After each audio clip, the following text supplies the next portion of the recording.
Assalamualaikum warahmatullahi wabarakatuh. Saya Syarifah Niswatul Khairah dari kelas KR 4402B.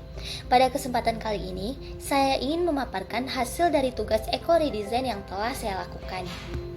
Eco Redesign merupakan suatu teknik yang dilakukan untuk meminimalisir dampak buruk dari suatu produk fashion atau proses produksi fashion itu sendiri dengan mengidentifikasikan kemungkinan yang dapat dilakukan dalam memanfaatkan limbah dari industri fashion. Selanjutnya, latar belakang dilakukannya proses Eco Redesign kali ini. Yang pertama, melimpahnya limbah kain dari berbagai vendor jahit yang ada di Bandung. Kemudian, potensi limbah kain dengan beragam jenis serta karakter unik yang dapat diredesain kembali untuk diproduksi menjadi produk pakaian. Dalam hal ini, outer dan rok. Tahapan penelitian yang saya lakukan, yang pertama ada tahap persiapan, kemudian dilanjut dengan proses desain, dan terakhir yaitu proses produksi. Kemudian terdapat 3 klasifikasi limbah kain. Yang pertama berdasarkan sumber, kemudian berdasarkan jenis kain, dan terakhir berdasarkan keutuhan. Klasifikasi berdasarkan sumber. Pada kesempatan kali ini saya melakukan observasi secara langsung kepada 3 vendor jahit. Yang pertama Safira Busana, di mana vendor jahit Safira Busana merupakan vendor jahit yang biasa menerima pakaian ready to wear deluxe. Kelas ekonomi menengah ke atas, kualitas dan spesifikasi limbah kain yang dihasilkan.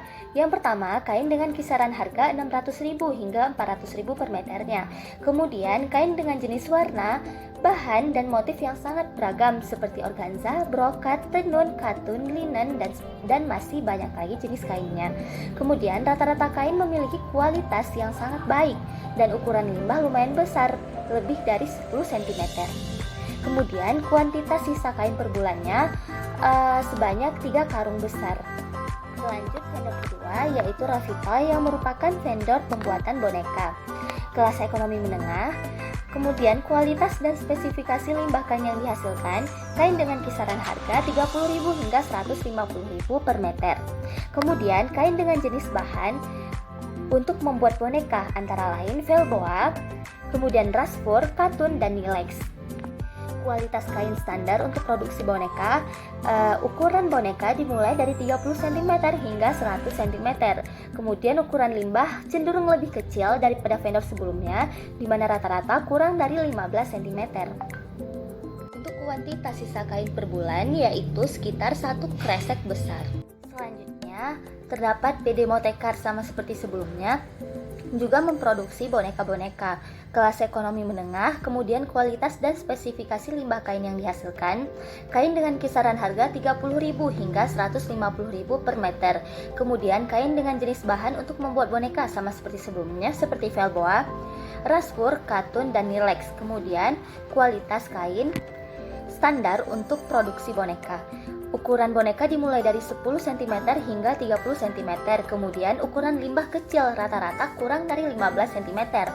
Dan kuantitas sisa kain per bulannya yaitu sekitar 6 kresek besar. Kemudian klasifikasi berdasarkan jenis dan keutuhan kain. Yang pertama yaitu Safira Busana, di mana jenis kainnya lumayan banyak. Di antaranya yaitu organza, brokat, tenun, katun, dan masih banyak lagi. Kemudian keutuhan kainnya rata-rata memiliki limbah kain yang banyak dari tiap jenisnya dan berukuran lebih dari 10 cm. Dan terdapat kain dengan motif yang masih utuh maupun tidak. Kemudian kelebihan terdiri dari berbagai macam jenis kain serta memiliki ukuran yang lumayan besar sehingga memungkinkan untuk diolah kembali dalam produk redesign kali ini. Selanjutnya Ravitoy, di mana jenis kainnya berupa velboa, rasfur, katun, dan nilex. Kemudian keutuhan kainnya rata-rata memiliki limbah kain yang banyak dari tiap jenis bahannya, namun dalam ukuran yang lebih kecil yaitu kurang dari 15 cm. Selain itu limbah kain di sini cenderung polos dan tidak memiliki motif. Kemudian kelebihannya yaitu memiliki tekstur yang unik dari berbagai macam jenis kainnya, sehingga memungkinkan untuk diolah dengan berbagai proses eksperimentasinya. Kemudian kekurangannya ukuran limbah cenderung lebih kecil.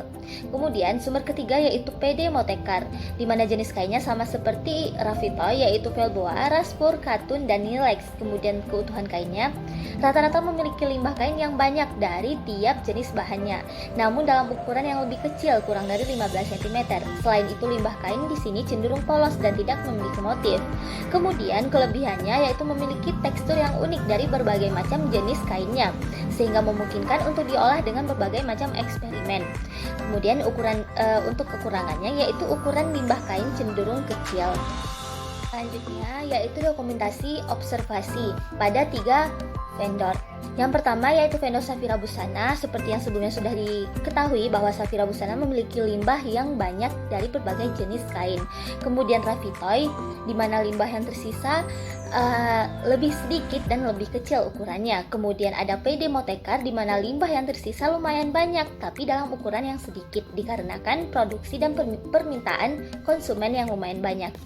Konsep desain produk yang pertama, eco redesign. Seperti yang sebelumnya sudah dijelaskan bahwa eco redesign merupakan suatu upaya meminimalisir dampak buruk suatu produk fashion atau proses yang telah ada dengan mengidentifikasi kemungkinan yang dapat dilakukan dalam memanfaatkan limbah dari industri fashion.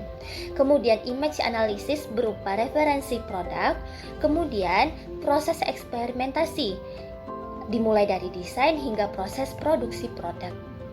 Selanjutnya berikut image board dari produk yang akan dibuat, di mana image board ini berisi gambar-gambar referensi produk hingga teknik yang akan digunakan. Dan pada kesempatan kali ini saya akan menggunakan teknik patchwork dari limbah yang sudah didapat. Berikut sketsa desain yang telah saya buat dan terdiri dari 2 desain. Dilanjut proses produksi, yang pertama yaitu menyiapkan alat dan bahan seperti limbah dan seperangkat alat jahit. Selanjutnya membuat pola outer dan rok, memilah limbah kain yang akan digunakan sesuai ukuran yang telah ditentukan, kemudian potong limbah kainnya. Menyatukan potongan-potongan kain tersebut sesuai bagian pola dengan cara dijahit. Menambah jahitan stitching sebagai hiasan akhir pada permukaan outer dan rok.